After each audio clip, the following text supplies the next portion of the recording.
I am live. I'm just going to wait for a few people to join in, and we'll get this show on the road. Because this is going to be a fascinating stream, I tell you that. Good morning, Bruno. Hello, Julie.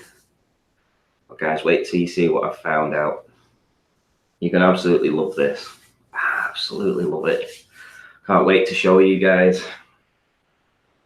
And the Globers are going to hate this. Absolutely hate it. I can tell you that now for sure. So, I'm so excited. I actually just want to get started right away. So, let's crack into this. Okie dokie. Here we go. Right. In order to understand what your height above sea level is, for instance, if you have your tripod right next to the water and you've got your tripod set up at, say, 4 feet in elevation, and the water's lapping up at the shoreline, and we've always put it that we're 4 feet above actual sea level. You know, that's what the Globers would have you believe. That's what they want us to put in, 4 feet above actual sea level. But is that actually correct? Right? Is that actually correct? I'm just going to see who else we've got in. Infinite Lottie Society. You already hate it. Well, you're going to hate it even more in a minute. Trust me. Trust me. Right. So, in random waves at sea, blah, blah, blah, blah, blah. Basically, this is just telling us how to measure the height of the wave. So the height of the wave is the elevation between the wave crest and the trough. Dead easy. The wave crest and the trough. And here we have a perfect example of this. So this dotted blue line along the center is sea level at rest. So when it's absolutely dead calm, you know, when you've seen Red Pill Philosophy's video, we have a perfectly flat surface there. And that is sea level at rest, where nothing is moving. And when you actually stick your tripod on the shoreline, you can definitely say that you are just however many feet above actual sea level, because the sea is at rest. However, we do know that there are waves and other conditions at sea that affect your actual height above sea level. So here we're going to show that now. We have P minus and P plus. So obviously the height of the top of the wave, the crest, and the trough of the wave. So when we're measuring a wave, it's literally from the top of the part of the wave here to the bottom of the wave. So if this wave was, say, calculated at 4 feet, the actual point of interest would be just half of that, literally half of that. So you would actually be 2 feet, have to come off your elevation, because this would be 2 feet in height, this would be 2 feet in depth, and that's how you would measure wind-driven waves. Bearing in mind this is wind-driven waves.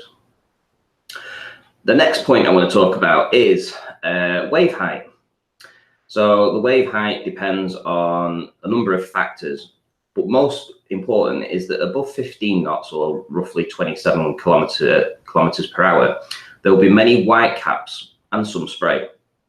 I'm going to go on to Rottnest Island. And the reason I started looking into this was there was a guy called Ruhif who wanted to talk about an observation of Rottnest Island and the lighthouse over there, Wajim Pump or something like that.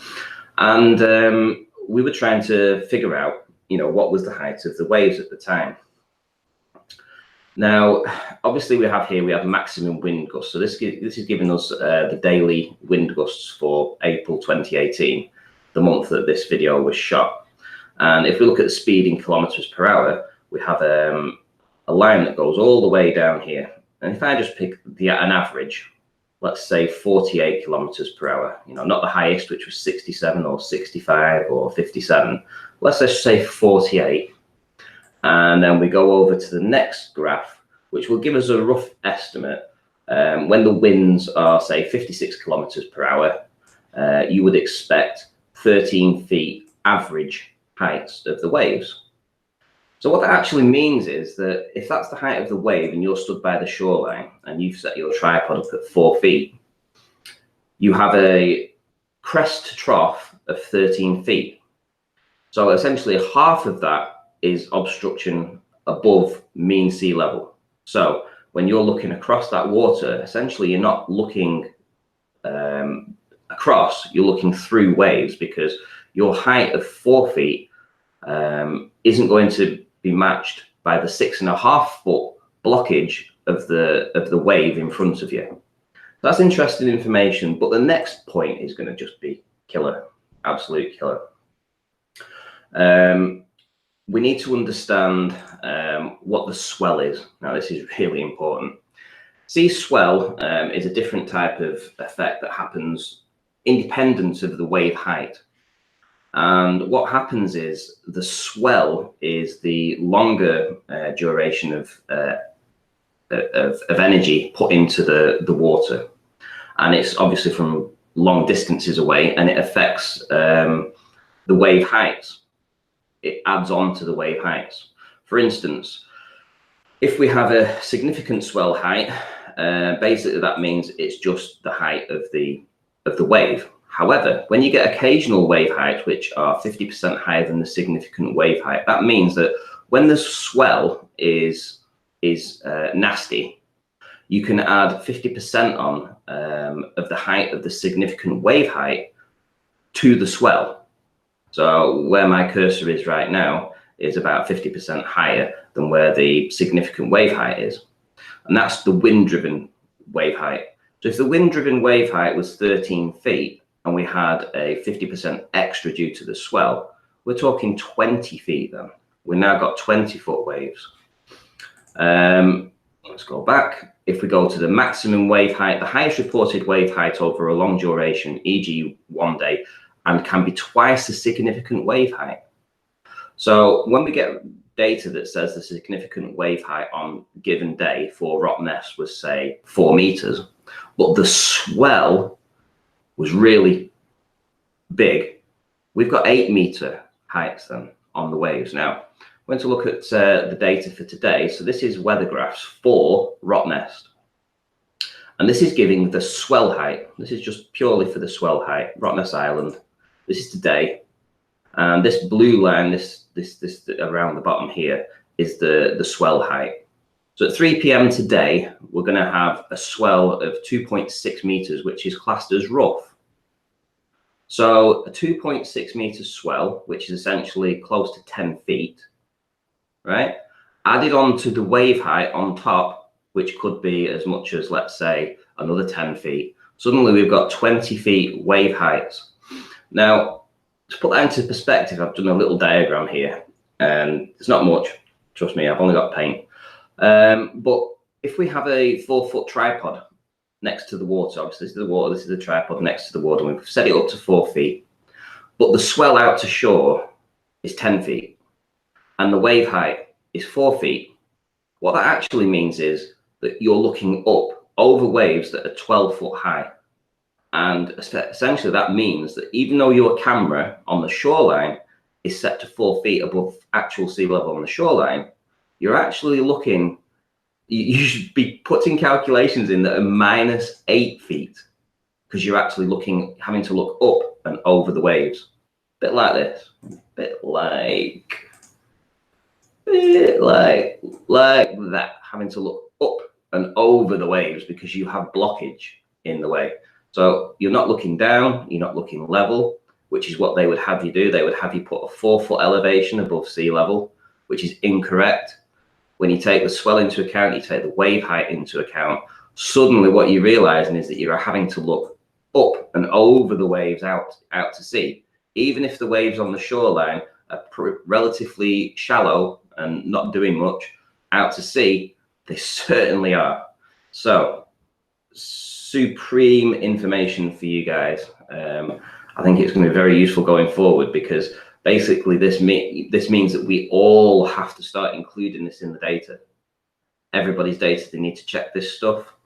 They need to go and find out the height of the swell, the height of the waves. They need to input this data in, because essentially what we're realizing is that we aren't always, you know, when we're at sea, when we class ourselves at sea level next to the shore, that isn't sea level out in the ocean. you're actually looking up and over waves that are much higher than you on the shoreline. Right, I've got some shout outs to do. Ali B, nice to see you in. Blackfish. LOL, do you understand wind direction and swells? Yes, thank you, I do. CGR Anti, nice to see you in. Alpha Del Terraplaner, nice to see you in. Truth Seeker, nice to see you in. What was the meteorological data for your video on the Stena Line ship disappearing from bottom up? I haven't looked into it. This is purely to work out your elevations above sea level. If you actually look at the title of the description, Flat Earth Understanding Height Above Actual Sea Level. This, honestly, this is absolutely really so interesting. I mean, here's another thing. Here's something else I wanted to talk about, and this is really important. I'm going to read this entire section out here. It says, the depth of the water also has an impact on swell characteristics. In other words, you know, the additional height of the wave by the swell. As waves move into shallow water, the wave begins to interact with the seabed. The result of this friction is an increase in wave height. This is known as shoaling. The increase in wave steepness continues until the wave breaks. Absolutely sensational information, because this is exactly what I've been talking about. When water goes from the deep into the shallows, it interacts with the seabed, just as described here, and the result of that is an increase in the wave height. That is the result of the water pushing in from the deep into the shallows. And this process is known as shoaling. Very interesting. I'm sure this will be talked about quite a lot in the future. Shoaling, it's an incredible word. Remember it, because we're going to be talking about it, I would imagine, quite a lot. What else have we found out? Let's see. I've got some graphs in here, for instance. This is quite interesting. This is just giving you a rough idea of the wave propagation as to how it actually works. If you've got to the top of the wave to the bottom of the wave, where my plus sign is right now is sea level.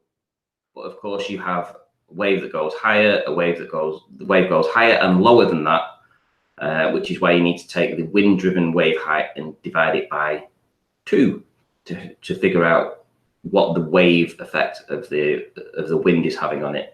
Next we have a really decent image, basically giving you a visual of how these waves propagate higher and lower.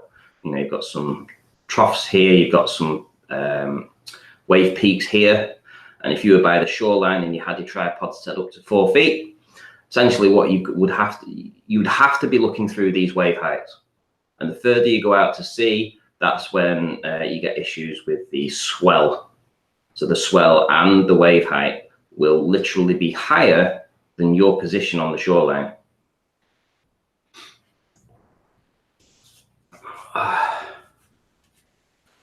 Ali B, yeah man, great stuff. This all ties in. Yes, it does. It absolutely does tie in. Absolutely, 100%. Good morning, Jason. Nice to see you in. Hazmat.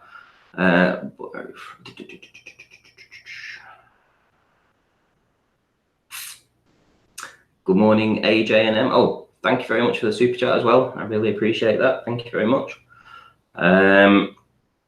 Yeah, I mean, basically, I was I was lying in bed this morning and I'm thinking about this. I'm literally thinking about this, and I'm thinking I need to get up and do some research. So I essentially got up at I think it was about 5 o'clock this morning. Did about 3 hours of research on this, and it's really quite I don't know, surreal that within just a few hours of research you can find this stuff out, and it's something that we've never considered before. Flat and level, you know, in my opinion, obviously two different issues, especially on the globe side versus the flat earth side.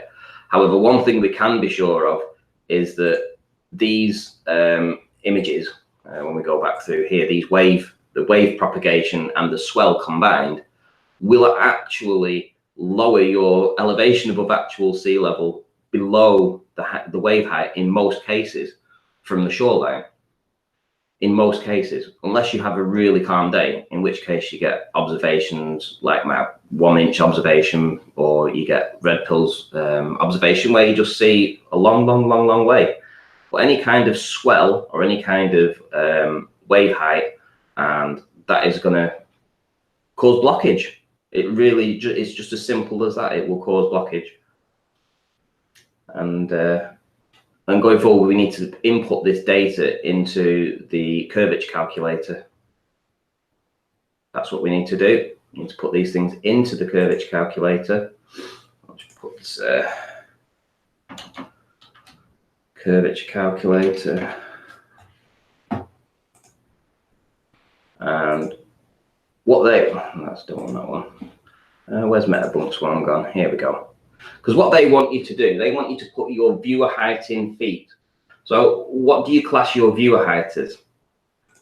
You know, now when we're looking into all this stuff, we now need to put a whole different set of data in. We now realize that the waves and the sea cause blockage, right? We know that now because we're talking about swell and wave height combined.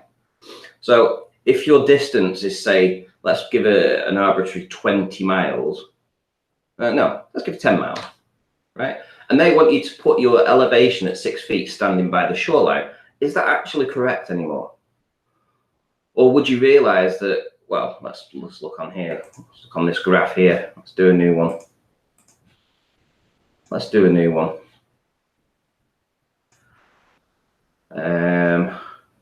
So you've got your tripod set up here. Let me just move in. So you've got your tripod set in.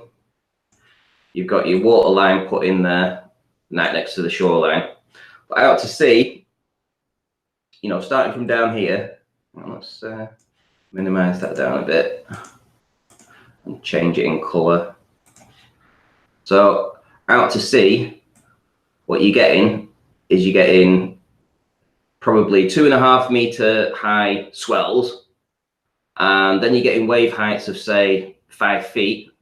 Now you've got to put yourself down at what, 13, 14 feet wave heights that are in your way, like so, as you go out to sea. So what's happening, guys? Are we actually at 6 feet above sea level here? Or are we actually below sea level because of the swell and the wave heights? I know it's a really exaggerated image, this, but it literally demonstrates the position quite clear. Actually, is that you actually have to look over the height of the wave, and you can check this information by just looking right here at this. This is just a graph now from Woolly Weather swell height. And this is talking about the swell height in Rottnest today, literally today in Rottnest. So if you're stood by the shoreline, just swell height, not including the wave height, just the swell height. The swell height is 2.3 meters. So if you're a 6 foot human with your camera and you're looking across at trying to look at the Rottnest Island, and you have a 2.3 meter wave swell in front of you, are you 6 feet above sea level? Because you cannot be 6 feet above sea level. You're actually below sea level because the swell is higher than you, let alone the wave height added onto that. The swell is higher than you. And later on in the day, you've got 2.6 meters, which is classed as rough. This rough classification actually increases the significant wave height by 50%. So if the significant wave height, which is the wind-driven waves, let's say 5 feet, you can add 50% on due to it being a rough swell, 50% onto the wave height. So if you've got a 5 foot wave, you've now got a 7.5 foot wave due to the swell. And then you have to add on the 2.6 meters for the swell as well. So really, are you 6 feet above sea level, or you were essentially about -8 feet below sea level.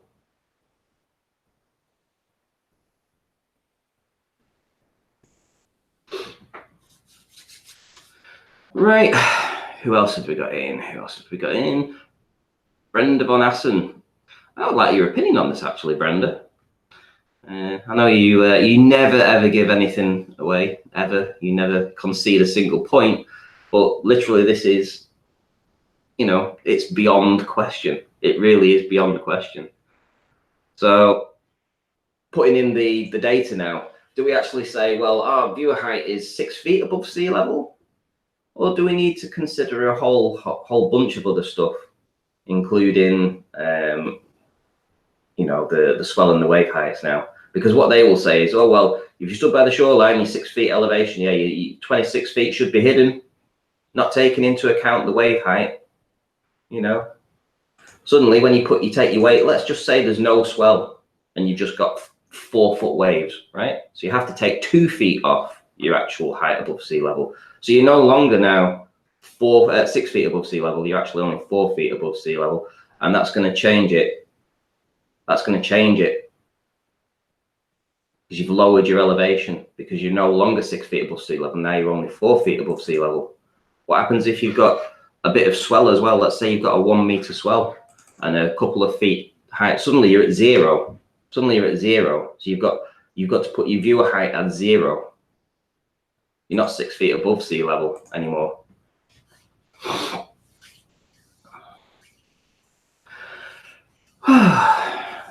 Right, guys, I just wanted it to be a really quick stream. I think I've managed to do that. I've only been going for 20 minutes, so that's great. I just hope that this information is useful. I hope other people start to look into this. I hope that they start to include terminology like including shoaling, which I think is going to be really interesting, this shoaling. As waves move into the shallow water, the waves begin to interact with the seabed.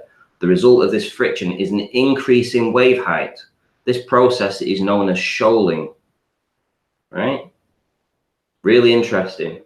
I want to, take into account the swell as well as the wave height, and figure out what this swell, or the height of the swell, or how significant the swell is, what that will actually do to the significant wave height as well.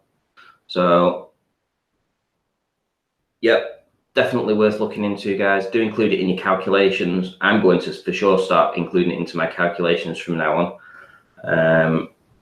And yeah, I think that'll pretty much do for now. And yeah, see you in the next one.